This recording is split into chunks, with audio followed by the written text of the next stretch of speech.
let's start our third session. So over to you, Saad. ठीक है, बस हम 1 मिनट में स्टार्ट करते हैं। तो जो लोग लास्ट सेशन में थे फेडरेटेड लर्निंग वाले में, उनके मैं क्वेश्चंस देख रहा था, तो उनका पहले मैं 1-2 क्वेश्चंस का आंसर करता हूँ, फिर हम अपना स्टार्ट करते हैं। सबसे पहले तो किसी ने पूछा था कि डेटा शेयर हो जाता है जब मॉडल को शेयर करते हैं, तो ऐसा नहीं होता। आपके मॉडल के ट्रेंड वेट्स शेयर होते हैं सिर्फ, और वेट्स होते हैं इनक्रिप्टेड फॉर्म में शेयर, ठीक है। तो वो इनक्रिप्टेड मॉडल पे ट्रेन होता है और आपके पास डीक्रिप्ट करके वापस भेजा जाता है। आपके पास पब्लिक कीज़ और प्राइवेट कीज़ के पेयर होते हैं जो कि मॉडल को डीक्रिप्ट कर सकते हैं, ठीक है। बाकी कोई और बीच में इंटरफेयर नहीं कर सकता। तो एक चीज़ वो थी कि डेटा शेयर नहीं होता, बल्कि लर्न वेट शेयर होते हैं सिर्फ, और वो भी इनक्रिप्टेड फॉर्म में होते हैं।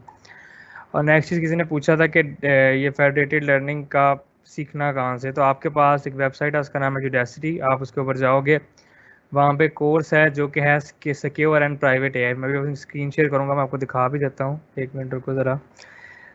तो अगर मुझे 1 मिनट, स्क्रीन शो हो रही है आपको मेरी?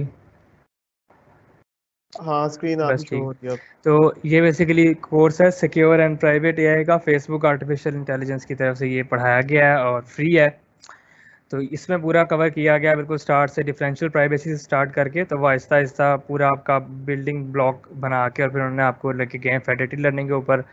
और लास्ट में उन्होंने फिर भी बताया कि ओपन माइंड कैसे काम करता है। इस कोर्स की सिर्फ मज़े की बात मुझे लगती है जो मैंने ये लिया है, ये कि ये उस बंदे ने टीच किया है जिसने ओपन माइंड का प्रोजेक्ट क्रिएट किया है। आपको आई थिंक महरीन ने बताया था कि ओपन माइंड जो है ना, तो वो ओपन माइंड जो है वो एक कम्युनिटी है, यानी कि ओपन सोर्स कम्युनिटी है फेडरेटेड लर्निंग की। जो ओपन माइंड प्रोजेक्ट को स्टार्ट करने वाला है वो है एंड्रयू ट्रास, उसका नाम है, और वो पीएचडी रिसर्चर है ऑक्सफोर्ड के अंदर, ठीक है। तो ये बेसिकली उसने कोर्स टीच किया, तो आप इसको फ्री में कर सकते हो यूडेसिटी पे जाके। तो इससे आपको पता चल जाएगा कि ये फील्ड आपके लिए बनी है कि नहीं बनी, ठीक है। ये basically cyber security combined with machine learning और कंबाइंड विद कंप्यूटर साइंस की core techniques like differential privacy और जो आपकी क्रिप्टोग्राफी है, ठीक है। तो अगर आपका इन चीज़ों में इंटरेस्ट है, आप इसको एक्सप्लोर कर सकते हो। फ्यूचर ऑफ डेटा साइंस यही है, सही है। आगे जाके data science secure and privately ही हुआ करेगी, और इस पे लॉज भी दुनिया में आ रहे हैं। जो 30 ग्रुपिंग गवर्निंग पार्टी है जो कि इंटरनेशनल एआई को हेड करती है, उन्होंने भी ये बोल दिया है कि हम डेटा साइंस को प्राइवेट में लेके जाएंगे। मोस्टली डेटा साइंस के जो कंपटीशन आजकल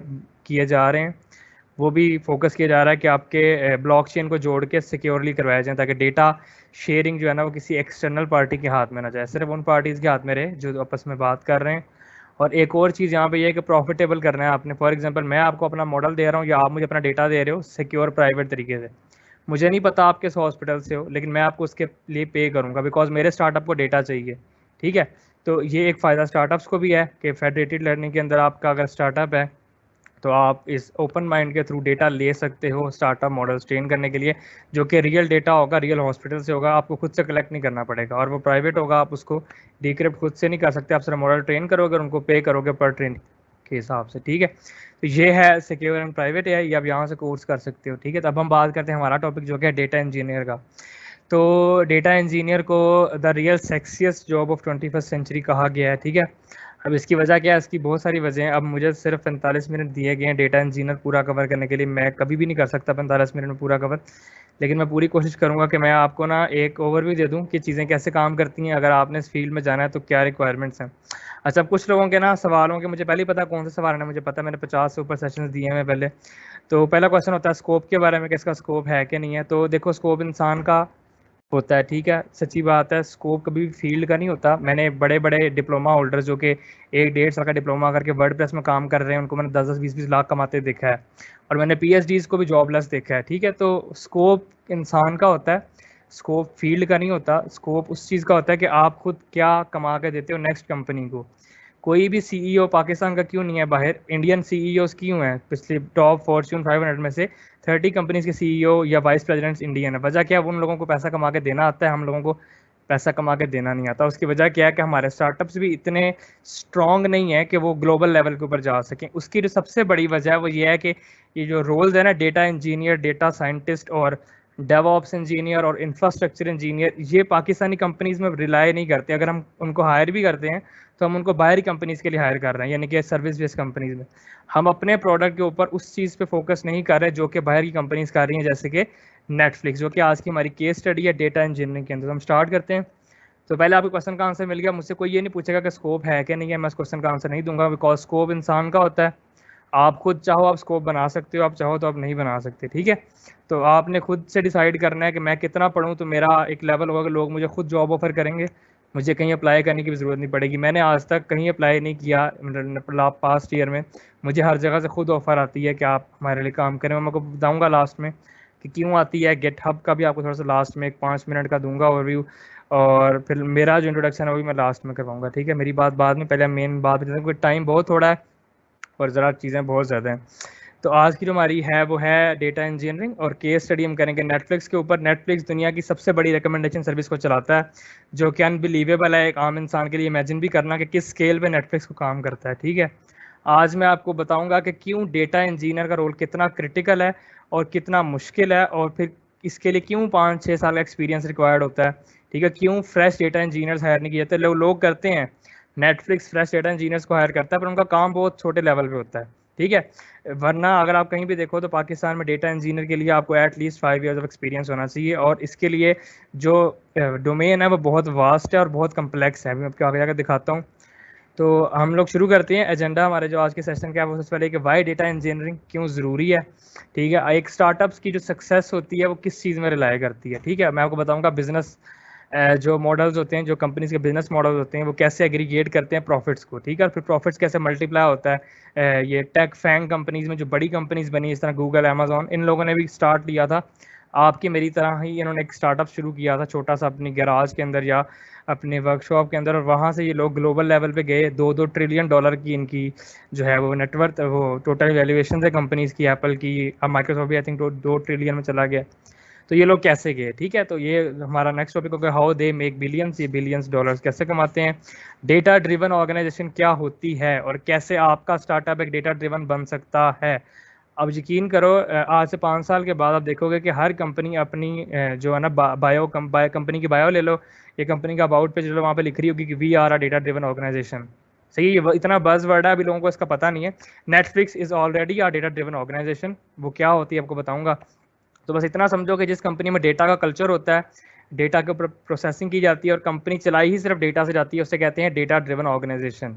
सही है। तो नेटफ्लिक्स जो है उसका प्रॉफिट डिपेंड ही कर रहा है उनके रिकमेंडेशन सिस्टम के ऊपर, बिकॉज अगर तो वो रिकमेंड नहीं करेंगे तो यूज़र कल आएगा नहीं। सही है। तो बिजनेस मॉडल इस तरह से होता है कि पहला यूज़र जो आपका आता है ना, वो तो आप मार्केटिंग से ले आओगे। आप अब यहाँ बात करते हैं स्टार्टअप की सक्सेस की, छोटी सी बात है, फिर नेक्स्ट स्लाइड पे जाते हैं। तो स्टार्टअप आपने किया, आपने मार्केटिंग टीम बनाई और आपने पहला कस्टमर ले आया, ठीक है। अब जो पहला कस्टमर आएगा वो 7-4 और लेके आएगा फर्स्ट टाइम सिर्फ, ठीक है। फॉर एग्जाम्पल अगर आपका बहुत ही ज़्यादा मार्केटिंग कैंपेन बहुत स्ट्रॉन्ग है, लेकिन अब वो अगले चार को किस बेस पे लेके आएंगे, अगर आप सर्विस अच्छी देते हो। सही है। अब नेटफ्लिक्स के कितने कंपेटिटर्स हैं, आप लोगों को नाम भी नहीं पता होंगे उनके, ठीक है, लेकिन आप लोग सिर्फ नेटफ्लिक्स क्यों देखते हो। सही है। इसके पीछे रीज़न है डेटा ड्रिवन ऑर्गेनाइजेशन का, जो हम आगे इंशाल्लाह भी बात करेंगे, ठीक है। तो सबसे पहले बात करते हैं कि रिस्पॉन्सिबिलिटीज़ क्या होती हैं एक डेटा इंजीनियर की, ताकि आपको पता चल जाए कि आप लोग क्या करोगे अगर आप कल को ये बनते हो, ठीक है। तो सबसे पहली और मेन चीज़ है ETL। आप कोई भी जॉब पोस्टिंग खोल लो पाकिस्तानी कंपनी की, आप I2C की खोल सकते हो, आप सिस्टम्स लिमिटेड की खोल लो, आप RV सॉफ्ट की खोल लो, जो भी कोई डेटा साइंटिस्ट हायर कर रहा है या डेटा इंजीनियर हायर कर रहा है, तो वो सबसे ऊपर लिखते हैं कि be able to build ETL pipelines, ठीक है। ETL क्या होता है, एक्सट्रैक्ट, ट्रांसफॉर्म और लोड। बहुत सिंपल सी टर्म है, एक्सट्रैक्ट करो डेटा को, फिर उसको ट्रांसफॉर्म करो, फिर उसको लोड करो, ठीक है। लेकिन इसकी कम्प्लेक्सिटी इतनी ज़्यादा भी आपको बताऊंगा मैं आगे जाके कि क्यों कम्प्लेक्स है, इतना आसान नहीं है। ये बोलना बहुत आसान है पर करते हुए पता चलता है, क्योंकि स्केल बहुत बड़ा होता है। अभी आपको स्केल दिखाऊंगा मैं, फिर आपको समझ आएगी। तो develop, construct, test and maintain architectures. तो डेटा इंजीनियर का काम कोड लिखना थोड़ा और कोड को इंप्लीमेंट करना ज़्यादा होता है, ठीक है। ये लोग कोड लिखते थोड़ा, ये आर्किटेक्चर को मेंटेन ज़्यादा कर रहे होते हैं, ठीक है। तो deliver updates to stakeholders. अब ये डेटा साइंटिस्ट के साथ मिलके स्टेक होल्डर्स, यानी फॉर एग्जांपल जिस क्लाइंट के लिए आप काम कर रहे हो, जो आपकी अपनी प्रोडक्ट है, तो जो प्रोडक्ट के स्टेक होल्डर्स हैं या जो इन्वेस्टर्स हैं, आप उनको बता रहे होते हो कि ये एनालिटिक्स आ रही हैं, इतने यूज़र आ रहे हैं फॉर एग्जांपल, हर चीज़। तो ये आपकी जिम्मेदारी कि आप उसको डिलीवर करो, ठीक है। उसके बाद डेटा सेट्स बहुत ह्यूज होते हैं डेटा इंजीनियर्स के पास। इन लोगों की जिम्मेदारी है कि ये लोग डेटा सेट्स को इस तरह से अरेंज करके प्रेजेंट करें बिजनेस के सामने कि बिजनेस में अगर कोई इशू आ रहा है तो उसको ऑटोमेटिकली रिकग्नाइज भी किया जा सके और फिर उसको सही भी किया जा सके। वो काम होता है बिजनेस एनालिस्ट का, डेटा एनालिस्ट का और डेटा साइंटिस्ट का, ठीक है। वो सारे उनके काम होते हैं। डेटा इंजीनियर का काम है कि उनको बता देना कि भाई ऐसे हो रहा है तो आप ऐसे कर लो। उसके बाद इम्प्रूव करते हैं ये डेटा की रीडेबिलिटी को, एफिशिएंसी को और क्वालिटी को। अब यहाँ पे बात आती है एफिशिएंट कोड लिखते हैं ये लोग एक सॉर्टिंग के लिए 2 फॉर लूप नहीं लगाएंगे, इनको पता है कि 2 फॉर लूप से जो कम्प्लेक्सिटी है वो n स्क्वायर हो जाती है, ये लोग n में ही करेंगे। अगर आपने थोड़ा सा डेटा स्ट्रक्चर पढ़े हो तो आपको पता हो, तो ये लोग वो होते हैं जो कि नेचुरल बॉर्न प्रॉब्लम सॉल्वर्स होते हैं और बड़े ही पक्के होते हैं अपनी अप्रोच को इम्प्लीमेंट करने में, ठीक है। तो data engineer must be good in problem solving. मैंने आपको बता दिया कि एफिशिएंट कोड लिखना होता है। फॉर एग्जांपल अगर पाइथन की बात करें तो जो लाइनें आप 4 लाइनों में लिखते हो, फॉर एग्जांपल एक फॉर लूप कुछ करने के लिए, आप वो लिस्ट कंप्रीहेंशन से 1 लाइन में लिख सकते हो, ठीक है। इसे कहते हैं एफिशिएंट कोड। छोटी सी एग्जांपल दी, वरना एफिशिएंट कोड में बहुत चीज़ें आती हैं, टाइम मैनेजमेंट भी है कि आपका कोड कितना टाइम ले रहा है। फॉर एग्जांपल देता हूँ कि आपके पास अगर आज 1000 इमेजेस का डेटा है, कल एकदम 50,000 का आता है, तो क्या आपका कोड वो 1000 पे उतना टाइम लगाएगा जितना वो 50,000 पे लगाएगा? हाँ कि नहीं?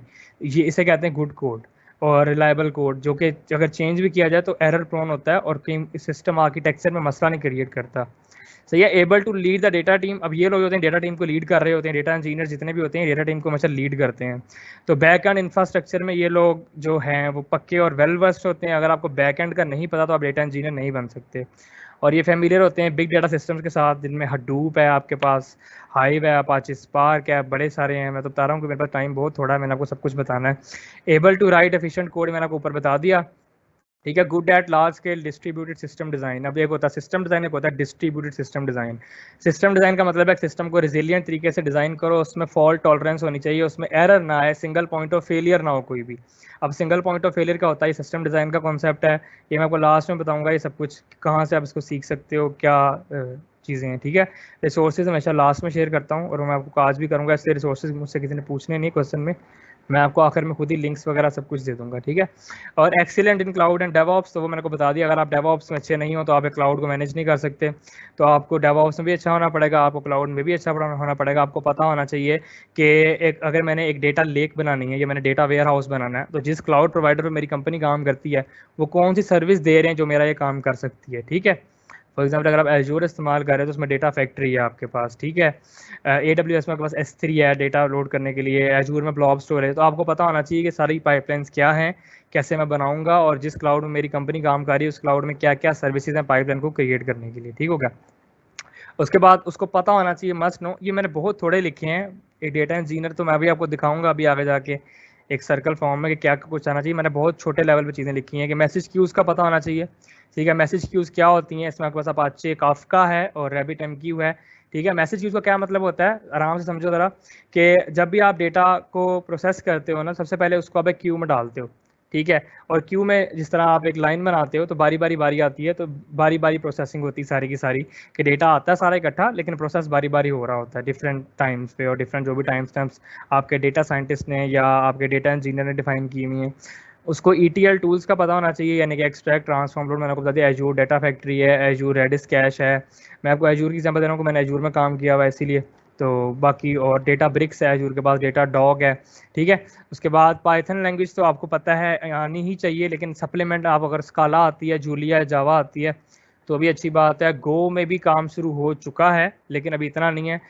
गो लैंग में, जो कि आपका इंशाल्लाह नेक्स्ट सेशन होगा, गो लैंग। लेकिन एक बात याद रखना, ऊबर का जो इंफ्रास्ट्रक्चर है बैक एंड वो सारा गो लैंग में शिफ्ट कर दिया गया, तो गो लैंग भी एक बड़ी अमेजिंग चीज़ है, लेकिन पाकिस्तान में भी ये वहाँ तक नहीं पहुँची जितनी बाहर कंपनीज़ में अप्लाई हो रही। ऊबर ने तो बिल्कुल शिफ्ट कर दिया हर चीज़, क्योंकि वो गो लैंग जो है वो कॉन्करेंट और बहुत फास्ट है बाकी लैंग्वेज में। अपाची स्पार्क का इकोसिस्टम उसको पता होना चाहिए डेटा इंजीनियर को। स्पार्क में काफ़ी कुछ है, अब बहुत लंबी लिस्ट है। और नो SQL का पता होना चाहिए, जिसमें सबसे इंपॉर्टेंट कैसेंड्रा है, अपाचे कैसेंड्रा, उसको अपाचे कैसेंड्रा का पता होना चाहिए, सही है। और SQL का आपको पता ही है, MySQL और पोस्टग्रेस SQL, ये अगर आपको नहीं आता तो डेटा इंजीनियर नहीं बन सकते। डेटा वेयर हाउसिंग का पता होना चाहिए, ठीक है, इसमें डेटा लेक भी आते हैं और डेटा वेयर हाउसेस भी आते हैं। और डेटा माइनिंग का पता होना चाहिए कि कैसे एक सोर्स से डेटा को माइन करके दूसरे सोर्स में लेके जाना है। अच्छा, नेक्स्ट चीज़ स्किल सेट्स और क्वालिफिकेशन। यहाँ पे आप देख सकते हो कि डेटा इंजीनियर जो है वो सेंटर में रिलाई करता है एक सॉफ्टवेयर इंजीनियर के और एक डेटा साइंटिस्ट के। उसको जावास्क्रिप्ट, PHP, MySQL भी पता होती है, जावा लिनक्स भी उसको आती है, उसको बिजनेस इंटेलिजेंस का भी पता होता है, उसको data warehousing, ETL, Hive, Unix, Hadoop, databases, Oracle, big data. तो देखो यहाँ पे हर चीज़ आपको पता होनी चाहिए। इसीलिए कहते हैं कि 5 ईयर ऑफ एक्सपीरियंस का बंदा हायर किया जाता है, क्योंकि बहुत क्रिटिकल ये जगह होती है कंपनी के अंदर। अगर आपकी छोटी सी यहाँ पे गलती और पूरा सिस्टम बैठ जाता है, ठीक है। डेटा इंजीनियर गलती नहीं कर सकता, तो उसके बाद ये आपकी एक ETL की छोटी सी पाइपलाइन है। मैंने बहुत कम टूल्स मेंशन किए हैं, आपके पास हज़ारों टूल्स हैं एक्सट्रैक्ट ट्रांसफॉर्म लोड करने के लिए। मैंने सिर्फ वो मेंशन किए हैं जो कि मोस्टली इस्तेमाल होते हैं। तो आपके पास एक्सट्रैक्ट करने में अपाचे काफका, यानी काफका के मैसेज क्यूज, मैसेज ब्रोकर्स। उसके बाद ट्रांसफॉर्म में आप स्ट्रीम कर रहे हो तो डेटा को अपाचे स्पार्क स्ट्रीमिंग के थ्रू, और ट्रांसफॉर्म करने का उसको स्टोर करना है तो या तो आप S3 में कर रहे होते हो डायरेक्ट, या आप कैसेंड्रा में कर रहे होते हो जो कि NoSQL है, ताकि आप कुछ भी कर सको जो प्रोसेस आपने करना है लोड करने से पहले। ठीक है, तो ये एक बहुत सिंपल ओवरव्यू, वरना सिर्फ ETL पाइपलाइन मैं आपको 1.5 घंटे में एक्सप्लेन कर सकता हूँ एक एक चीज़ पर, मेरे पास टाइम बहुत थोड़ा है। उसके बाद केस स्टडी हम शुरू करने लगे हैं, why and how Netflix updated their rating system. तो ये आज की केस स्टडी है। आप लोगों को पता होगा कि आई थिंक 2 साल पहले, मुझे तो पता ही, मैं नेटफ्लिक्स इस्तेमाल नहीं किया, लेकिन नेटफ्लिक्स का जो रेटिंग सिस्टम था वो स्टार बेस्ड था कि आप 5 स्टार कर सकते हो, 4 स्टार, 3 स्टार कर सकते हो। नेटफ्लिक्स ने उसको अपडेट करके सिर्फ एक थम्स अप में चेंज कर दिया। ठीक है, कि आपको अच्छा लगा कि नहीं अच्छा लगा। अब इसकी वजह क्या थी, ये आपको मैं आज बताऊंगा एक डेटा इंजीनियर के पर्सपेक्टिव से कि कैसे ये पॉसिबल हुआ, नेटफ्लिक्स को कैसे पता चला, इसकी वजह क्या बनी और नेटफ्लिक्स ने ये क्यों किया। ये बड़ी मज़े की अमेजिंग स्टोरी है, क्योंकि मैं हमेशा अपने सेशन में केस स्टडी देता हूँ ताकि आपको समझ आए कि क्यों ज़रूरी है ये फील्ड और कितनी इंटरेस्टिंग है और क्या स्केल है इसका। ठीक है, अब ज़रा इमेजिन करना नेटफ्लिक्स की स्टोरी और फिर सोचना कि अगर आप वहाँ पे होते तो आप क्या करते। तो गिब्सन बिडल एक फॉर्मर वाइस प्रेसिडेंट था नेटफ्लिक्स का, तो उसने बोला था जाने से पहले, नेटफ्लिक्स छोड़ने से पहले, कि जब हम परसेंटेज मैच निकाल रहे थे, यानी कि रिकमेंडेशन निकाल रहे थे आसान लफ्ज़ों में, तो हमने ये चीज़ देखा कि आप किसी एक मूवी को, जैसे यहाँ पर उसने एग्जांपल दी हुई है, leaves your brain at the door, Adam Sandler की कॉमेडी। ठीक है, आप उसको सिर्फ 3 स्टार देते हो, लेकिन आप उसको वाकई इंजॉय करते हो वॉच करने, मतलब आप उसको स्किप कर करके नहीं देखते, आप उसको पूरा देख रहे हो, लेकिन आप उसको फिर भी 3 स्टार दे रहे हो। लेकिन आपने शिंडर्स लिस्ट को रोक रोक के देखा, बीच में से गुजार गुजार के, लेकिन आपने उसको 5 स्टार दिए।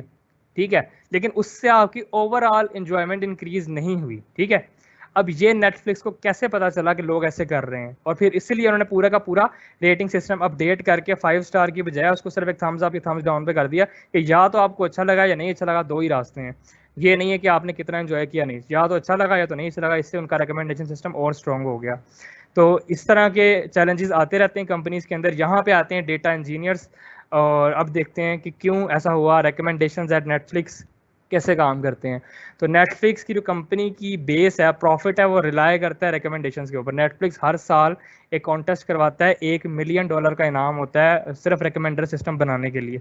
पूरी दुनिया से लोगों को बुलाता है कि आओ रिकमेंडर सिस्टम बनाओ, जो सबसे बेस्ट होगा उसको हम $1 मिलियन देंगे। इतना वो पैसा खर्च करते हैं सिर्फ रिकमेंडेशंस के ऊपर, क्योंकि उनकी एप्लीकेशन की बेस ही रिकमेंडेशन सिस्टम है। अगर आप को अच्छी मूवी रेकमेंड ना हो, इस तरह पे देखो लिखा हुआ है कि पर्सनलाइज करना है आपने एक्सपीरियंस को यूजर के, और गोल क्या है कि क्विकली करना है कि लोगों को जल्द से जल्द उनका वो कंटेंट मिले जो वो देखना चाहते हैं। ठीक है, और रिस्क इसमें सबसे बड़ा क्या है कि मेंबर में लूज इंटरेस्ट। अगर हम उसको सही से रिकमेंडेशन नहीं देंगे तो वो इंटरेस्ट को लूज कर देगा और सर्विस को छोड़ देगा, जो कि नेटफ्लिक्स को नुकसान होगा। ठीक है, और चैलेंज यहाँ पर सबसे बड़ा क्या है कि हमने रिकमेंडेशन 1, 2, 3 लोगों को नहीं करनी, हमने एक स्केल पे करनी है। अब नेक्स्ट स्लाइड में आपको बताने लगा नेटफ्लिक्स का स्केल क्या है, कि कितने लोगों को हमने रेकमेंड करना होता है। तो ये है नेटफ्लिक्स का स्केल। 125 मिलियन एक्टिव मेंबर्स हैं जो कि रोज नेटफ्लिक्स को विजिट कर रहे हैं। ठीक है, 190 कंट्रीज में आपने रेकमेंड करना है, डेमोग्राफी के हिसाब से और जियोग्राफी के हिसाब से। ठीक है, मतलब इंडिया पाकिस्तान में लोग कुछ और देखना पसंद करते हैं, वहाँ अमेरिका में कुछ और, ऑस्ट्रेलिया में कुछ और नॉर्वे वाली साइड पे कुछ और। 450 बिलियन यूनिक इवेंट्स हैं जो कि यूजर क्रिएट कर रहे हैं आपके प्लेटफॉर्म पे एक दिन के अंदर। ठीक है, और 700 प्लस काफका टॉपिक्स हैं जो कि उनको लिसन कर रहे हैं, उन इवेंट्स को सुन रहे हैं और उन पर प्रोसेसिंग कर रहे हैं। ठीक है, ये है नेटफ्लिक्स का स्केल, जहाँ पे नेटफ्लिक्स ऑपरेट करता है, और आपको रिकमेंडेशन जो एक छोटी सी नजर आती है उसके पीछे क्या कुछ होता है ये आप इमेजिन नहीं कर सकते। ठीक है, तो डेटा पाइपलाइंस जो नेटफ्लिक्स के ऊपर टिपिकल पहले थी, मतलब जो वो मोस्टली इस्तेमाल करते हैं, वो डेटा को स्टोर कर रहे होते हैं S3 के अंदर, वीडियो कंटेंट को, और हाइव के अंदर।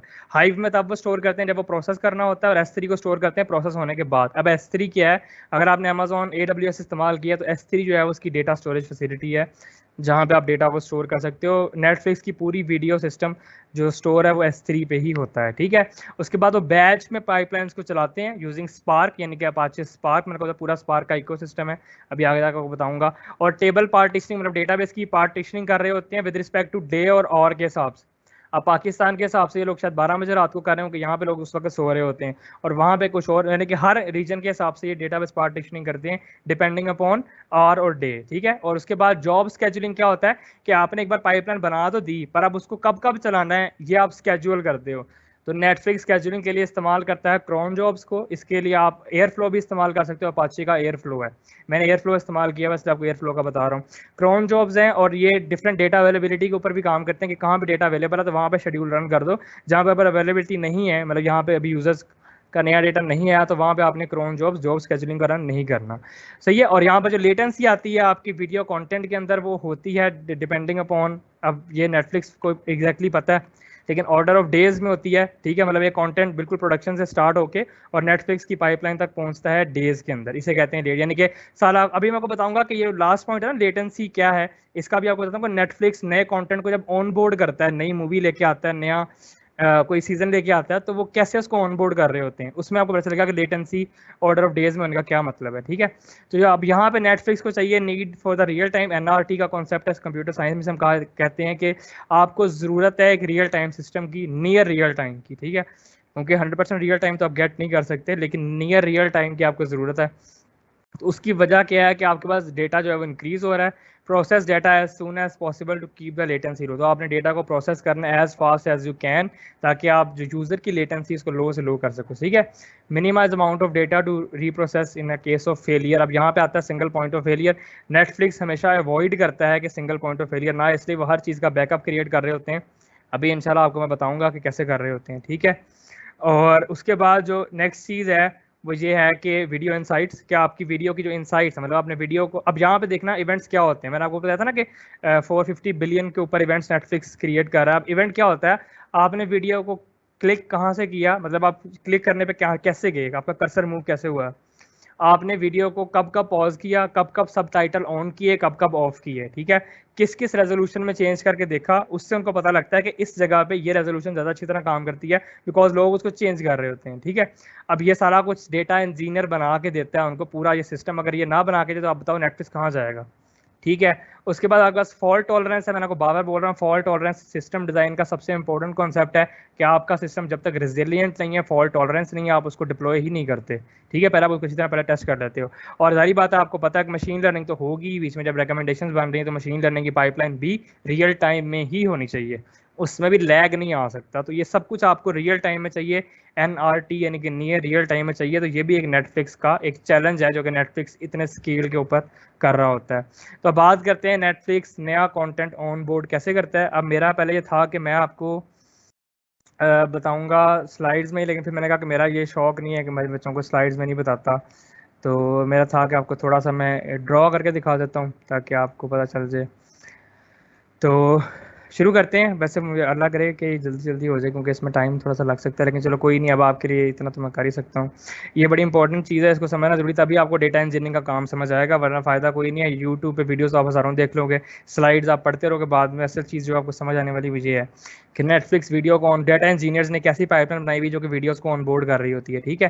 तो सबसे पहला कॉन्सेप्ट है जो नेटफ्लिक्स फॉलो करता है, उसे हम कहते हैं आपका वीडियो कोडेक का, ठीक है। तो नंबर 1 मैं यहाँ पे लिख रहा हूँ वीडियो कोडेक्स का, ठीक है। नेटफ्लिक्स क्या करता है, फॉर एग्जांपल आपके पास एक वीडियो आई है और वो अपलोड हुई है नेटफ्लिक्स के ऊपर, नेटफ्लिक्स का सिस्टम उसको उठाता है, उसके वीडियो कोडेक्स बनाता है। वीडियो कोडेक क्या होता है, MP4 AVI, ठीक है। आपको पता है डिफरेंट फॉर्मेट्स होते हैं, MKV मूवी, सही है। तो ये डिफरेंट फॉर्मेट्स होते हैं, इससे कहते हैं वीडियो कोडेक। तो पहला काम जो नेटफ्लिक्स कर रहा होता है वो क्या होता है, वीडियो कोडेक को चेंज करने का, उसको। अब देखो जरा, एक मूवी के 5-6 वीडियो कोडेक्स बन गए तो इतनी उसकी कॉपीज बनानी पड़ती हैं, समझ रहे हो कि एक MP4 फाइल, एक AVI फाइल, मूवी सेम रहेगी लेकिन फाइल्स डिफरेंट है, तो हर एक मूवी की कितनी पार्टीशंस होगी, समझ रहे हो। लेट्स से हम इस नंबर को रिप्रेजेंट करते हैं आपके F के साथ, ठीक है, फॉर एग्जाम्पल, ठीक है। उसके बाद नेक्स्ट चीज जो आपके पास है वीडियो कोडा के बाद वो है डिफरेंट रेजोल्यूशंस की, वीडियो की रेजोल्यूशंस क्या रखनी है। अब फॉर एग्जांपल कि इंडिया के रिमोट एरियाज में इंटरनेट स्लो है, तो आप वहाँ पे 720p तो नहीं चलाओगे या 1080p तो नहीं ना चलाओगे, आपको 240 चाहिए या 144 या 360p में वीडियो चाहिए। तो आपको एक वीडियो को स्प्लिट करना पड़ता है 7 से 8 रेजोल्यूशंस के अंदर, ठीक है। तो लेट्स से हम इसे कह देते हैं R, ठीक है। F और R, हमने 2 वेरिएबल्स क्रिएट कर लिए, एक F का और एक R का, वीडियो रेजोल्यूशन का और वीडियो कोडेक का। तो नेक्स्ट चीज जो नेटफ्लिक्स कर रहा होता है, ये सब कुछ डेटा इंजीनियर्स ने उनको बना के दिया हुआ सिस्टम, ठीक है। अब ये सब कुछ बस काम कर रहा है, बैचेस में सारा काम हो रहा होता है। तो मेरे पास इतना टाइम नहीं कि मैं आपको एक एक बैच एक्सप्लेन करूँ, वरना मेरा था कि मैं आपको वीडियो प्रोसेसिंग बताऊं कि कैसे वो डिस्ट्रीब्यूटेड हो रही होती है। सही है, ये सारा डिस्ट्रीब्यूटेड सिस्टम्स के अंदर आता है। मैं आपको लास्ट में रिसोर्सेज शेयर करूंगा, आप वो ज्वाइन करना, आपको काफ़ी कुछ पता चलेगा, सीखना। ठीक है, अब नेटफ्लिक्स क्या करता है, जो नेटफ्लिक्स रेवोल्यूशन लेके आया, जो कि आज से पहले कोई नहीं कर सका, नेटफ्लिक्स ने किया। इसी को कहते हैं इनोवेशन, और यही काम है डेटा इंजीनियर का। कंपनी को इनोवेट करके दो, कंपनी को पैसा कमा के दो, तो कंपनी आपको माला माल करेगी, वाइस प्रेसिडेंट तक भी जा सकते हो। तो नेटफ्लिक्स ने एक नई टेक्निक बनाई, जो कि पहले किसी वीडियो फॉर्मेट में नहीं बनाई हुई। एक नेटफ्लिक्स को देख के लोगों ने इस चीज़ को शुरू की। वो है कि आप पूरी वीडियो ना उठाओ, वीडियो को उठाओ ही चंक्स के फॉर्मेट में, वीडियो को चंक्स में तोड़ दो, डिफरेंट चंक्स के अंदर। तो सबसे पहला कॉन्सेप्ट जो आपके जहन में आता है वो क्या होगा कि आप वीडियो को मिनट्स के हिसाब से तोड़ो। फॉर एग्जांपल एक घंटे की मूवी है, तो 4-4 मिनट के चंक्स बना लो और उन चंक्स को अपलोड करो नेटफ्लिक्स के सर्वर्स के ऊपर। इससे सर्वर्स पे लोड नहीं पड़ेगा, समझ रहे हो कि एक वक्त में पता नहीं कितनी वीडियो अपलोड हो रही होती हैं।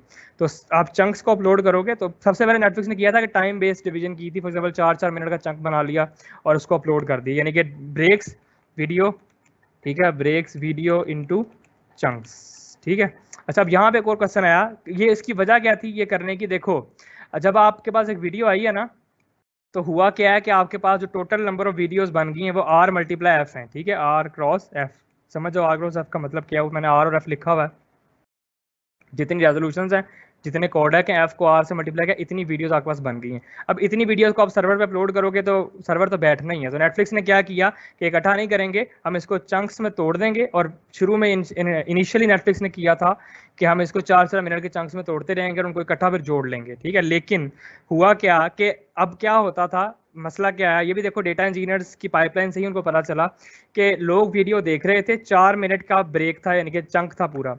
जैसे ही कोई सस्पेंस वाला सीन आया, तो एपीआई ने नेक्स्ट चंक को मांगा नेटफ्लिक्स से। अब नेटफ्लिक्स एपीआई, जहरी बात है, वीडियो एपीआई की फॉर्म में आ रही है, तो एपीआई ने नेटफ्लिक्स को कहा कि मुझे नया चंक ला के दो वीडियो का, जो आपने स्टोर किया है। अब वो नया चंक लाने में 2 सेकंड लगे, उतनी देर में वो बफरिंग हुई, लोगों ने वीडियो छोड़ दी और नेटफ्लिक्स को नुकसान हुआ। तो नेटफ्लिक्स पे सोच में पड़ गया, फिर उन्होंने डेटा इंजीनियर्स की टीम को बुलाया कि ये अब इस मसले को कैसे हल करें। इन्होंने कहा काम करो, इसको मिनट्स में डिवाइड ना करो, इसको सीन्स में डिवाइड करो। एक पूरी मूवी लो और उसको सीन्स में तोड़ो, देखो कौन कौन से सीन कहाँ कहाँ सस्पेंस है। तो आपने क्या किया, 4 से 5 सेकंड, या चलो जितने भी सेकंड, अब ये नेटफ्लिक्स को पता है कितने सेकंड में तोड़ा, मैं सिर्फ जूम करके बता रहा हूँ। हम एज्यूम कर लेते हैं कि नेटफ्लिक्स जो है वो 4 सेकंड पर सीन को तोड़ रहा है फॉर एग्जांपल। इससे भी छोटे छोटे होते हैं मेरे ख्याल में, शायद या ऐसे बड़े भी हो सकते हैं। तो नेटफ्लिक्स ने क्या किया, सीन्स को तोड़ा, चंक्स को छोटी छोटी इमेजेस में कन्वर्ट किया सीन, और उन सबको जोड़ के एक सीन बनाया और सीन बेस्ड डेटा को स्टोर किया S3 के अंदर। अब होता क्या था, यहाँ पर क्या हुआ, इन्होंने किस तरह से ये पता लगाया, आप देखो जरा, इसी को कहते हैं दिमाग और इसी को कहते हैं इनोवेशन। इन लोगों को किस तरह पता चला कि यूजर इस चीज का अगला पार्ट देखने वाला है। इन्होंने क्या किया, इन्होंने 2 कोडेक बनाए वीडियोस के, एक का नाम था स्पार्स और एक का नाम था डेंस। एक स्पार्स मूवी होती है नेटफ्लिक्स के लिए और एक डेंस मूवी होती है। स्पार्स मूवी आपके पास वो होती है जो यूजर देख रहा है लेकिन बार बार आगे कर रहा है, ठीक है, वो लगातार नहीं देख रहा, वो छोड़ता जा रहा है, आगे जा रहा है, ठीक है। और डेंस मूवी नेटफ्लिक्स के लिए कौन सी होती है कि आप लगातार उसको देख रहे हो, ठीक है, उससे वो नेटफ्लिक्स कहता है कि ये एक डेंस मूवी है। तो क्या होता है, जब आप नेटफ्लिक्स चंक्स करता है ना उसके, तो वो आपके चंक्स को देखने से पता लगाता है, उसको कैटेगराइज करता है, ठीक है, ये स्पार्स मूवी है, डेंस मूवी है। अब जो स्पार्स मूवी है ना, उसके लिए नेटफ्लिक्स पहले से एपीआई को ला के नहीं रखेगा। डेंस मूवी के लिए नेटफ्लिक्स क्या करता है, जब आप मूवी देख रहे होते हो ना, तो जो नेक्स्ट सीन होता है ना, नेटफ्लिक्स का जो सिस्टम है आर्टिफिशियल इंटेलिजेंस का, वो उसको पहले से पता होता है कि ये एक डेंस मूवी है, ये लोग पूरा देख रहे हैं, तो वो क्या करता है, नेक्स्ट चंक को पहले से बुला लेता है आपके उस फॉर्मेट पे पहुंचने से पहले पहले।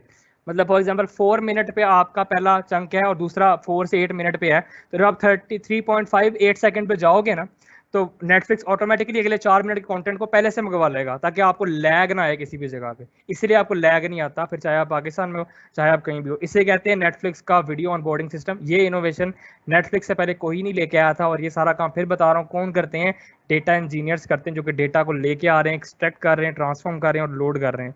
तो ये इतना क्रिटिकल जॉब है डेटा इंजीनियर। आपको समझ आ रही होगी थोड़ी थोड़ी कि कितनी क्रिटिकलिटी है इस चीज़ में, कि छोटी सी गलती आपकी कंपनी को बड़ा नुकसान कर सकती है। तो आपको पता लग गया कि वीडियो को चंक्स में तोड़ता है और सीन बेस तोड़ता है, और ऑटोमेटिकली आपकी, अगर मूवी आपकी डेंस है, ठीक है, मैं यहाँ पे लिख भी देता हूँ स्पार्स मूवी और डेंस मूवी की, अगर आपकी मूवी स्पार्स है तो वो उसको पहले से ला के नहीं रखेगा। लेकिन अगर आपकी मूवी डेंस है ना, तो वो उसको ऑटोमेटिकली पहले से ही ला के रख लेगा, अपने एपीआई के थ्रू कॉल कर लेगा आर्टिफिशियल इंटेलिजेंस के एल्गोरिथम्स के थ्रू, ताकि आपको लैग कहीं ना आए। इसलिए आपको नेटफ्लिक्स पे लैग नहीं आता, लोग सीमलेसली देखते हैं, इसलिए दुनिया की सबसे बड़ी सर्विस और इतना बड़ा यूजर बेस है इनके पास। ठीक है, अब यहाँ पे सबसे इंपॉर्टेंट और लास्ट चीज जो आपको बतानी है वो है सबसे बड़ी इनोवेशन जो नेटफ्लिक्स सबसे बड़ा आइडिया लेके आया इंडस्ट्री के अंदर, जो कि इससे पहले कभी किसी ने सोचा नहीं था। वो ये है, बल्कि मैं आपको देता हूँ, ठीक है, आप चैट में इसका आंसर लिखो, मैं बाद में लोगों के मैसेज पढ़ूंगा। कि मसला नेटफ्लिक्स को ये था, अब आपने मुझे बताना है चलो, कि मसला नेटफ्लिक्स को ये था कि डिस्ट्रीब्यूटेड सिस्टम्स तो चलो ठीक है, आपने एक अपना बनाया वेस्ट रीजन में, एक ईस्ट रीजन में, एक नॉर्थ, एक साउथ में। फॉर एग्जांपल आपने 4 डिस्ट्रीब्यूटेड सिस्टम बना लिए और एक आपने सेंट्रल में बना लिया, 5 हो गए। या आपने किसी सीडीएन को कनेक्ट कर लिया, ठीक है, कंटेंट डिलीवरी नेटवर्क होता है सीडीएन, वो डिफरेंट रीजन में डिवाइडेड होता है, तो जिस रीजन के आप करीब हो आपको उसके सीडीएन से कनेक्ट करके डेटा आ जाएगा, ठीक है। लेकिन अब यहाँ पे हो ये रहा था कि आईएसपीज जो हैं, इंटरनेट सर्विस प्रोवाइडर्स जो हैं, उनकी बैंडविड्थ के प्रॉब्लम्स आ रहे थे लोगों को, ठीक है, कि देखो वीडियो का कंटेंट जो है वो यूएस में पड़ा हुआ है, ठीक है, नेटफ्लिक्स को डिस्ट्रीब्यूट कर रहा है वर्ल्ड वाइड, तो जब आपका सर्वर रिक्वेस्ट करेगा किसी यूएस के सर्वर को, ठीक है, यानी कि आपका जो ब्राउजर है, तो वहां से कंटेंट आने में टाइम लगेगा, इतनी देर यूजर इंतजार नहीं कर सकता, ठीक है, और ना ही वो मूवी में इतना वेट करेगा कि आपके उस बफरिंग का इंतजार करे फिर वो आगे जाए। तो नेटफ्लिक्स ने एक नया तरीका निकाला, नेटफ्लिक्स ने ओपन कनेक्ट सिस्टम बनाया। अगर किसी को ओपन कनेक्ट का पता है, बहुत पॉपुलर दुनिया में आजकल। नेटफ्लिक्स ने क्या किया, कहा कि जितने आईएसपीज हैं बड़े बड़े दुनिया के, सब हमारे साथ पार्टनर करो। हम क्या करेंगे, हम आपको एक ओपन कनेक्ट बॉक्स देंगे। अब मैं आपको दिखाता हूँ ओपन कनेक्ट बॉक्स क्या होता है। मैं पहले यहाँ पर देख लूँ कि ओपन कनेक्ट लिख लूँ, फिर आपको दिखाता हूँ। ओपन कनेक्ट क्या है कि ब्रिंग डेटा, यानी कि आप मूवी को, जो आपकी मूवी है, जो भी आपकी डेटा है, क्लोज टू आईएसपी, क्या आपके कंट्री के इंटरनेट सर्विस प्रोवाइडर के पास ले जाओ उसे, ठीक है, यानी कि आपको कोई लैग आएगा ही नहीं जब आपके इंटरनेट सर्विस प्रोवाइडर के पास होगा ना वो डेटा। वो देखो आपका आईएसपी आपको कनेक्ट करके दे रहा है इंटरनेट के साथ, तो वो क्या अलाउ करेगा, नेटफ्लिक्स ये कहेगा कि ठीक है आप हमसे ले लो ओपन कनेक्ट का बॉक्स, हम आपको देते हैं। और जैसे आपको ओपन कनेक्ट देंगे, आपका काम क्या है कि आपने हमारी मूवीज को कैश करना है उस ओपन कनेक्ट बॉक्स के अंदर। इससे क्या हुआ कि देखो जरा कितना फर्क पड़ेगा परफॉर्मेंस में। एक तरफ आपका जो ब्राउजर है वो वीडियो कहाँ से लेके आ रहा था, अमेरिका से, अब वो लेके आ रहा है आपके आईएसपी के डेटा सेंटर से, ठीक है। मैं आपको दिखाता हूँ ओपन कनेक्ट बॉक्स जो नेटफ्लिक्स ने बनाए थे। ये है नेटफ्लिक्स के ओपन कनेक्ट बॉक्सेस, आप यहाँ पे देख सकते हो, ये आपको रेड कलर के नजर आ रहे हैं, ये बेसिकली आपके आईएसपी के डेटा सेंटर में, बाकी सारे रैक्स उनके हैं, और ये सारे जो रेड कलर के बॉक्स हैं नेटफ्लिक्स का ओपन कनेक्ट सिस्टम है, जो कि मूवीज को स्टोर कर रहा है उस रीजन के लिए। मतलब इंडिया पाकिस्तान में लोग कोई और मूवीज देख रहे हैं तो सिर्फ वही मूवीज कैश करेगा, वही मूवी स्टोर करेगा, और वहीं पर लेटेंसी सबसे बेस्ट हो जाएगी, मतलब आपको सबसे करीब करीब मूवी मिलेगी, आपको कभी लैग नहीं आएगा। और जो अमेरिका है वहाँ पे अलग मूवीज लोग देखते हैं, अलग किस्म की, तो वहाँ पे ओपन कनेक्ट वहाँ पे अलग काम करता है। तो ये इन्होंने आईएसपी बेस्ड सिस्टम बनाया। आज से पहले ये आइडिया किसी को नहीं आया, किसी ने नहीं सोचा था कि हम जो अपना डेटा है उसको आईएसपी लेवल तक लेके जा सकते हैं, लेकिन नेटफ्लिक्स ने किया, वो कर रहे हैं। वो डेटा मैं आपको बता रहा हूँ, यही काम है एक डेटा इंजीनियर का, बाबा बता रहा हूँ, ये आपने करना है। अगर आप डेटा इंजीनियर बनोगे, कल को आपने कंपनीज को इस तरह से तरीके बता के प्रॉफिट जनरेट करवाना है, फिर ही आप एक डेटा इंजीनियर हो, और इसीलिए लोग फिर 5 साल का एक्सपीरियंस मांगते हैं आपसे, ठीक है। तो ये तो हो गया नेटफ्लिक्स का वीडियो ऑनबोर्डिंग सिस्टम, ठीक है, मैंने बड़ी तेजी से बताया, लेकिन टाइम बहुत थोड़ा है, ठीक है। अच्छा, नेटफ्लिक्स ऑन बोर्ड कर ली वीडियो, अब नेक्स्ट चीज़ है वीडियो की इनसाइट्स कैसे निकालनी है, ठीक है। अब ये भी मैं चाहता था कि मैं आपको लिख के हर चीज़ एक्सप्लेन करूं, लेकिन अब टाइम वही नहीं है, मेरे पास 10 मिनट है सिर्फ, तो आपको ये तस्वीर की फॉर्म में दिखा रहा हूँ, यहाँ पर समझ लो। आपके पास डेटा आया काफका के अंदर, तो ये भी समझ लो काफका जो है मैसेज क्यू है, मैसेज क्यू ने इसको पास किया अपाचे स्ट्रीमिंग के अंदर। अपाचे स्ट्रीमिंग को कॉन्फ़िगर किया होता है आपके डेटा इंजीनियर ने, और वहां से डेटा आप सेंड करोगे अमेजॉन S3 में, ताकि जो स्ट्रीम हुआ है अगर तो उसमें कोई गलती है या कोई मसला है या कोई एरर है, तो आप उसको लॉक करोगे S3 के अंदर, या डेटा को स्टोर करोगे। फिर आप उसको स्टोर करोगे कैसेंड्रा के अंदर, अपाचे कैसेंड्रा, जो आपको यहाँ पे कैसेंड्रा डेटाबेस नजर आ रही है, ये NoSQL है, ठीक है। और यहाँ से आप उसको शो करवाओगे अपाचे स्पार्क क्लाइंट के अंदर, ये जो नेटफ्लिक्स के एम्प्लॉइज हैं वो यहाँ से देख रहे होंगे, ठीक है, आपके डेटा को। और S3 वापस डेटा देगा स्ट्रीमिंग को चेक करने के बाद, अगर कोई एरर प्रोन है या वैलिडेशन मसला है तो वो यहाँ पे वापस देगा। कैसेंड्रा उसको सर्विस में सेंड करेगा, सर्विस में आपका डैशबोर्ड तैयार किया जाएगा। ये काम कर रहे होते हैं डेटा एनालिस्ट, और यहाँ पे टैबलो, पावर BI, काफ़ी चीज़ें इस्तेमाल हो रही होती हैं। ये आपका एक डैशबोर्ड है जो कि एक नेटफ्लिक्स का एम्प्लॉई देखता है कि आप किस रीजन से हो, क्या देख रहे हो, किस किस रीजन का कंटेंट देख रहे हो, अगर आपको यहाँ पे इमेज नजर आ रही हो। तो ये एक छोटा सा ओवरव्यू है वीडियो इनसाइट्स की, जो नेटफ्लिक्स की पाइपलाइन में कैसे काम करती है। इसके अंदर बहुत कुछ है। अब आप काफका जरूरी नहीं है, आप इसके लिए RabbitMQ भी इस्तेमाल कर सकते हो, लेकिन नेटफ्लिक्स काफका करता है, और अपाचे पे बहुत रिलाय करते हैं लोग। इन्होंने अपाचे के लिए अपने खुद के ब्रोकर ब्रोकर्स, अपाचे के लिए उन्होंने अपने खुद के क्यूज भी बनाए हुए हैं, और एक और कॉन्सेप्ट था ऑपरेटर्स का। अपाचे के अंदर ऑपरेटर्स इस्तेमाल होते हैं, लैंग्वेज ऑपरेटर्स, मैप ऑपरेटर्स। तो अपाचे नेटफ्लिक्स ने अपाचे स्पार्क के अंदर जो इनका मैप ऑपरेटर है उसकी एक खुद से वीडियो ऑपरेटर बनाया हुआ है उसको, यानी कि उसकी एक लेयर खुद से क्रिएट की हुई जो कि नेटफ्लिक्स इस्तेमाल करता है अपने इंटरनल सिस्टम्स के अंदर। तो ये आपकी वीडियो इनसाइट्स की है। वीडियो इनसाइट्स में डेटा क्या आ रहा होता है, आपके वीडियो के क्लिक्स आ रहे होते हैं, ठीक है। आप वीडियो कितना पॉज करके देख रहे हो, मैंने आपको पहले बता दिया कि पॉज कहाँ पे करते हो, प्ले कैसे करते हो, किस तरह से पेज पे जाते हो, किस तरह क्लिक करते हो, ठीक है। नेट सब टाइटल कब ऑन ऑफ करते हो, सब कुछ नेटफ्लिक्स को पता है।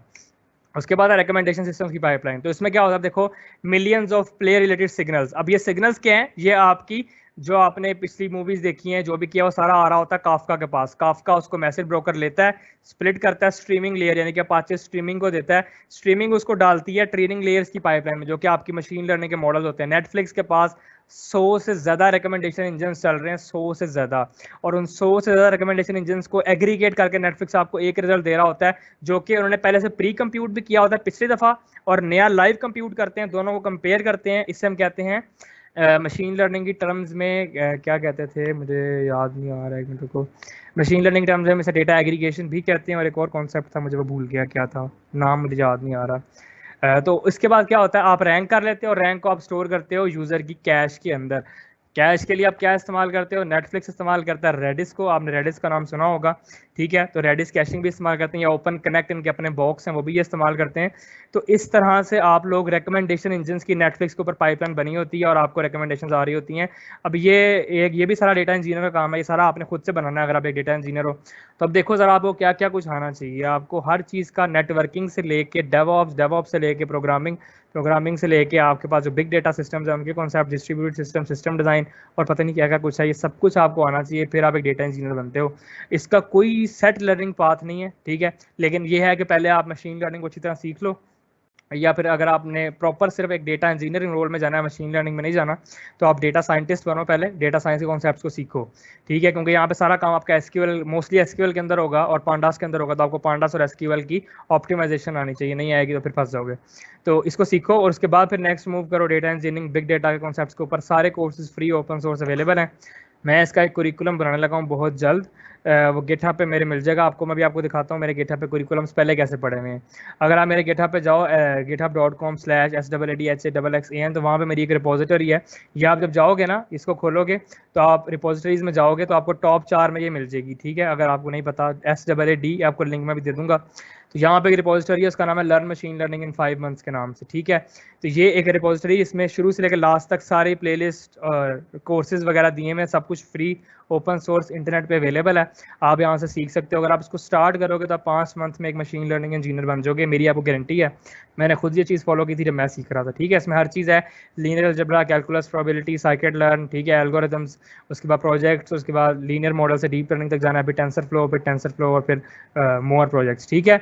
इसी तरह एक और है डेटा साइंस इन 3 मंथ्स का। जब आप मशीन लर्निंग को सीख लोगे, नेक्स्ट आपने डेटा साइंस को सीखना है 3 मंथ में, या 8 महीने की जर्नी है एक पूरी, जो आप कर सकते हो। डेटा एनालिसिस, जिसमें आप फ्री कोड कैम्प का एक कोर्स है, स्टेटिस्टिक्स एंड प्रोबेबिलिटी आप खान अकेडमी से पढ़ रहे होगे, ठीक है। अगर आपने पहले पढ़ ली तो आप इनको इग्नोर कर सकते हो, अगर आपको आता छोड़ दो। Data preprocessing, data visualisation और एक्सप्लोरेटरी डेटा एनालिसिस आप यहाँ से करोगे। ये कोर्स एक इंटरनेशनल यूनिवर्सिटी पढ़ाती है, फ्री है ये भी। कैगल का प्रोजेक्ट 1, फिर आप चीट शीट्स पढ़ोगे, उसके बाद फिर एल्गोरिथम्स पे डीप लर्निंग, फिर कैगल का प्रोजेक्ट 2, फिर रियल वर्ल्ड टूल्स, आप डेटाबेसेस को सीखोगे, एसक्यूएल, नो एसक्यूएल, इसमें कैसेंड्रा भी कवर्ड है। अगर आप कैसेंड्रा पढ़ना है तो यहाँ सब कैसेंड्रा पढ़ सकते हो। हडूप और मैप रेड्यूस और स्पार्क, ये सारा कुछ यहाँ पे कवर्ड है। स्पार्क की वर्कशॉप है और स्पार्क का पूरा कोर्स है ये वाला, जो यूडेसिटी ही कंप्लीट करवाती है। हडूप और मैप रेड्यूस में कवर्ड है। बिग डेटा के लिए देखो, big data analytics using spark, ये भी फ्री है, आपको ओपनली अवेलेबल है। ये करके आप एक जूनियर डेटा इंजीनियर बन सकते हो, ठीक है। समझ रहे हो बात को। ये अगर आप डेटा साइंस इन 3 मंथ्स और मशीन लर्निंग इन 5 मंथ्स, ये अगर 8 महीने की जर्नी लेकर चलोगे तो आप एक जूनियर डेटा इंजीनियर बन सकते हो, ये आपको मेरी गारंटी है, ठीक है। और जो मैंने अभी आपको कॉन्सेप्ट्स बताए थे सारे के सारे, वो मैं एक कोर्स पढ़ा रहा हूँ आजकल, हमारा चल रहा है एडवांस वेब डेवलपमेंट सीरीज, उसमें मैंने सब कुछ कवर करवाया है। अगर मैं आपको दिखाऊं तो हमने लास्ट क्लास ली थी सिस्टम की रेजिलियंसी के ऊपर, कि सिंगल पॉइंट ऑफ फेलियर को अवॉइड कैसे करना है, कि आप डोमेन नेम सर्वर से शुरू करो, लोड बैलेंसर्स लगाओ, वेब सर्वर और डेटाबेस सर्वर्स, और उसको रेजिलियंट किस तरह से करना है, हॉरिजॉन्टली स्केल करना है, लोड बैलेंसिंग लगानी है, डेटाबेस को एप्लीकेट करते हैं, मास्टर स्लेव आर्किटेक्चर को डिप्लॉय करना है, डिस्ट्रीब्यूटेड सिस्टम्स बनाने हैं, रीजन बेस्ड डीएनएस लगाना है। ये सारी चीज़ें जो आपके सिस्टम को फॉल्ट टॉलरेंट बनाती हैं। होती हैं। फिर हमने लोड बैलेंसर्स कवर कर लिए। तो ये एडवांस वेब डेवलपमेंट वाला कोर्स है। अगर किसी को बेसिक वेब डेवलपमेंट आती है, इसमें मैंने layer 4 layer 7 load balancers cover किए थे। तो अगर किसी को बेसिक चीज़ें आती हैं तो आप लोग इस कोर्स को ज्वाइन कर लो, एडवांस वेब डेवलपमेंट सीरीज़। तो इसका भी आपको लिंक दे दूंगा मैं, ठीक है। तो इसको ज्वाइन करो, इसमें हमने सब कुछ कवर किया है। तो इसमें अगर आपने वेब को एडवांस लेवल पे सीखना, आप सीख सकते हो। उसके अलावा अगर आपने डेटा इंजीनियर का करिकुलम लेना है, वो आपको मेरे गिटहब पे ही मिल जाएगा। मतलब कुछ दिनों में मैं बना रहा हूँ आजकल, ठीक है। तो वो होगा learn become a data engineer इन 3 से 4 मंथ्स। आई थिंक इतना काफ़ी है, ठीक है। अब मैंने आपको दिखाना था बेसिकली कि कहाँ से आप चीज़ें ले रहे होते हो, एजोर डेटा स्टोरेज वगैरह। लेकिन वो अब ये माइक्रोसॉफ्ट मांगेगा साइन इन हर पेज के ऊपर, तो मैं आपको एक ही पेज पे हर चीज़ दिखा देता हूँ। तो मुझे एक बार लॉगिन कर लेना। तो मैंने आपको एक बार दिखाना है कि जो ETL पाइपलाइन है ना, वो एजूर पे आप कैसे बना सकते हो, कौन से टूल्स हैं जिनको आप बना सकते हो। बस आपको सिर्फ दिखाऊंगा, अभी हम बनाएंगे नहीं, क्योंकि आपको बताया ये चीज़ें टाइम लेती हैं। तो इतना टाइम नहीं है मेरे पास। कोई क्वेश्चन है आप लोगों का तो आप लिख लो, तो मुझसे अभी पूछना 2 मिनट के अंदर। बस आपको ये दिखा के हम इसको ख़त्म करने लगे हैं। ये मेरा गिटहब बाबर बता रहा हूँ, github.com/SEEDXAXAN लिंक आपको मिल जाएगा। और मुझे फॉलो ज़रूर करना, ठीक है, क्योंकि मेरे पास इतने प्रोजेक्ट्स हैं कि आप देख देख के हर चीज़ बना सकते हो। जेंगो है, सीखा एथिकल हैकिंग है, आपके पास YouTube video downloaders, Node.js factor 2 factor authentication, ठीक है। मैं इंशाल्लाह गोलैंग पे भी कुछ काम कर रहा हूँ आजकल, वो भी डालूंगा आगे आगे, ठीक है। NLP के भी हैं। उसके बाद COVID-19 डैशबोर्ड, फेस रिकग्निशन, ठीक है। उसके बाद जियो लोकेशन, डिस्टेंस मेजरमेंट, डॉकर के भी हैं कि आप रिएक्ट को डॉकराइज कैसे करोगे, डेवऑप्स मतलब जो है। तो Node.js, इथीरियम, ब्लॉकचेन पे भी हैं काफ़ी सारे कि इथीरियम को कैसे Node.js में इंटीग्रेट करना है और डैप कैसे बनानी है आपने, ठीक है। तो मुझे फॉलो करो आप, इंशाल्लाह काफ़ी कुछ आपको मिलेगा। और आप मुझे ईमेल कर सकते हो, आपको ईमेल भी दूंगा। जिन जिन लोगों ने ये कोर्स ज्वाइन करना है एडवांस वेब डेवलपमेंट का, आप मुझे मेल कर देना, आपको मेल मिल जाएगी चैट में। तो मैं आप सब लोगों को ऐड कर दूंगा। हमारी अपनी एक कम्युनिटी है, उसका नाम है कोड इन बाइट्स, तो मैं आपको उसके डिस्कॉर्ड में ऐड कर दूंगा, ठीक है। तो यहाँ पे अगर आप देखो तो आपका ये स्टोरेज अकाउंट है माइक्रोसॉफ्ट एजूर का, इसमें यानी कि ये S3 के बराबर है। AWS में जो S3 था, तो ये आपका माइक्रोसॉफ्ट में S3 समझ लो इसे। तो यहाँ पे आप डेटा को अपलोड करोगे, CSV फाइल को। फिर आप क्या करोगे, फिर आप डेटा फैक्ट्री खोलोगे, एजूर में डेटा फैक्ट्री है। आप डेटा फैक्ट्री को खोल के यहाँ से कनेक्ट करोगे, डेटा फैक्ट्री को जोड़ोगे आप SQL के साथ, क्योंकि आपने लोड भी तो करना है ना बाद में। तो ये SQL डेटा बेसिस है, यहाँ पे आप लोड कर रहे होगे। और यहाँ पे डेटा डॉग है एक, जिससे आप सारा कुछ देख रहे होगे कैसे सब कुछ हो रहा है, ये डेटा डॉग है, ठीक है। और उसके बाद आपके पास डेटा ब्रिक्स है, जिससे आप पूरी पाइपलाइन को मैनेज कर रहे होगे, ठीक है। और लास्ट सर्विस जो आपके पास है वो है रेडिस कैश की, जिसमें आप सारा कैश स्टोर कर रहे होगे, ठीक है। तो कैश कहाँ गया, एजूर कैश फॉर रेडिस, ठीक है। तो ये 4-5 सर्विसेज हैं, इन सबको जोड़ के एक ETL की पाइपलाइन बनती है, एक्सट्रैक्ट ट्रांसफॉर्म लोड की। मेरे इंशाल्लाह आगे सेशन आएंगे, अभी तो सर 101 था, तो मैंने आपको सिर्फ एक ब्रॉड ओवरव्यू दिया और नेटफ्लिक्स की केस स्टडी बताई है किस तरह डेटा इंजीनियर्स कंपनी को पैसा कमा के देते हैं और ये कितने क्रिटिकल लोग होते हैं। आपको समझ आ गई होगी नेटफ्लिक्स की केस स्टडी में। बाकी को क्वेश्चन है तो आप लोगों के क्वेश्चन के आंसर मैं दे दूंगा। और बस इतना ही था। मैं अब स्क्रीन बंद कर लेता हूँ, किसी का क्वेश्चन है तो आप लोग मुझसे पूछ लो। तो ओके, सो फाद साज अभी जो है ना, मैं आपकी प्रोफाइल जो है इनके साथ शेयर कर देता हूँ। और दूसरा आप जो है वो इनके साथ अपना गिटहब का जो है लिंक शेयर कर दें। एक मिनट, मेरा अपना इंट्रोडक्शन तो रह ही गया। नहीं, आपका इंट्रोडक्शन करवा के क्या करना है? नहीं, बस एक सेकंड, सिर्फ एक छोटी सी स्लाइड है, क्योंकि बच्चों को बताना चाहता हूँ ना कि अगर मैं कर सकता हूँ तो वो भी कर सकते हैं। मेरा इंट्रोडक्शन कहाँ गया, हु एम आई। हाँ, तो मैं एक 3rd सेमेस्टर का स्टूडेंट हूँ। मैं 3rd सेमेस्टर खत्म किया, मेरा 4th अभी शुरू आपकी होना है। स्लाइड कोई नहीं शो हुई आपकी। हो तो गई है, मैंने स्क्रीन शेयर की है, देखो। जस्ट नहीं, अभी स्क्रीन शेयर नहीं हुई।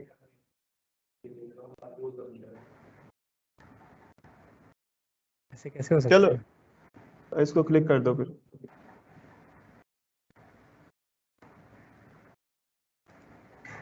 तुम वो वहाँ पे शो हो रही है, उसको प्रेजेंट करोगे ना कंटेंट में तो वो आ रही है। सेंड लाइव करो उसको। चलो हाँ, चलो आप करो। तो मैं farmer machine learning team lead था वीरूफा सिलिकॉन वैली में। लास्ट ईयर समर मैंने वहाँ पे निकाला था, और फिर उसके बाद मैंने डिटेक्टिव में डेटा साइंटिस्ट के तौर पर थोड़ा सा काम किया 1-2 मंथ। मैं फुल स्टैक पाइथन, जावास्क्रिप्ट और रूबी डेवलपर हूँ। अभी फिलहाल आहिस्ता आहिस्ता इसमें इंशाल्लाह गोलैंग भी आएगी। तो उसके बाद ब्लॉकचेन स्मार्ट कॉन्ट्रैक्ट में बड़ा इंटरेस्ट था मेरा ब्लॉकचेन में, लेकिन पाकिस्तान में कंपनीज को देखते हुए मैंने ब्लॉकचेन छोड़ दी फिर आहिस्ता आहिस्ता। उसके बाद मैंने 1K से ऊपर लोगों को टीच किए हैं कोर्सेज। मैंने बूट कैंप्स, आप मेरे गिटहब पे जाओगे ना, सारे बूट कैंप्स के वहाँ पर लिंक दी मैंने पढ़ाए हैं। Founder of code in bytes मेरी अपनी कम्युनिटी है जिसमें बच्चों को 1-to-1 मेंटोरशिप देते हैं। हमारा समर स्कूल भी स्टार्ट हुआ है जिसमें बच्चों को 3 मंथ में एक डेटा स्ट्रक्चर एल्गोरिथम्स भी सिखा रहे हैं ताकि वो कल को इंटर्नशिप और इंटरव्यू क्रैक कर सकें। अगर आप 8th सेमेस्टर में तो आपको इंटरव्यू क्रैक हम करवाएंगे, अगर आप 4th सेमेस्टर में आपकी इंटर्नशिप की जिम्मेदारी हमारी, ठीक है। और ये कोड इन बाइट्स कम्युनिटी है, आप इसको ज्वाइन कर सकते हो, आपको डिस्कॉर्ड का लिंक मैं दे दूंगा, मुझे मेल कर देना बस। और पार्ट टाइम मैं गेम डेवलपर भी हूँ, मुझे गेम बनाने का बहुत शौक है। यूनिटी के अंदर मैं गेम्स बनाता हूँ छोटी मोटी, ठीक है। आजकल एक गेम बन रही है 3D लेवल की, तो वो भी इंशाल्लाह आपको पता चल जाएगा। और उसके बाद मैं 3 स्टार कंपैरेटिव प्रोग्रामर भी हूँ, मैं 3 स्टार कोडर हूँ कोड शेफ के ऊपर, ठीक है। 3 स्टार मतलब 1060 रेटिंग होती है, 1600 रेटिंग होती है। तो उसके बाद मेरा इंटरेस्ट था फेडरेटेड लर्निंग में, लेकिन पाकिस्तान में नहीं है तो छोड़ दिया आहिस्ता आहिस्ता। सही है, सेल्फ ड्राइविंग कार्स में है, उस पर काम आहिस्ता आहिस्ता कर रहे हैं। मेटा लर्निंग में भी कुछ ना कुछ काम है। मेटा लर्निंग जो है वो एआई की एक सब डोमेन है जो कि एआई को एआई करना सिखाती है, ठीक है। और मुझे बड़ा शौक है बच्चों को पढ़ाने का, एआई प्रोग्रामिंग। मेरी लिंक्डइन आपको नज़र आ रही है, वेबसाइट भी नज़र आ रही है, अगर गिटहब भी नज़र आ रहा होगा। जल्दी जल्दी इसका स्क्रीनशॉट ले लो ताकि आपको मुझे लिंक हर बंदे को ना भेजना पड़े। तो इसका स्क्रीनशॉट ले लो, ये लिंक खोल के आप जाके मेरे गिटहब पे रिसोर्सेज भी एक्सेस कर सकते हो, प्रोजेक्ट भी एक्सेस कर सकते हो। और मुझे यहाँ पे मेल भी ऐड करनी चाहिए थी, तो मैं अपनी मेल भी लिख लेता हूँ जल्दी जल्दी ताकि आपको मेरी मेल पता चल जाए। तो आप मुझे मेल कर लेना वहाँ पे, क्योंकि अलग से करना ना वो फिर एक मसला ही बन जाएगा। तो ये मेरी मेल है saad@ixan@ieee.org, ठीक है, @ieee.org। तो ये मेरी ईमेल है, इसके ऊपर आप मुझे मेल कर सकते हो। मैं आपको कोड इन बाइट्स में भी ऐड कर दूंगा और जिस कोर्स में आपने जाना है उसमें भी आप ऐड हो जाओगे, ठीक है। तो जी ठीक है, वो अभी हम इसको चैट में भी शेयर कर देते हैं आपकी email. So I think thank you Saad for the wonderful session. Meanwhile आपकी प्रोफाइल भी हमने शेयर कर दी है क्योंकि अभी हम दूसरा सेशन अब स्टार्ट करना है। सो जिनके भी अब लाइक क्वेश्चंस है सेशन से रिलेटेड, वो साद हसन को लाइक उनकी प्रोफाइल के ऊपर जो है कनेक्ट करके उनसे फर्दर क्वेश्चंस कर सकते हैं। तो thank you Saad for the wonderful session.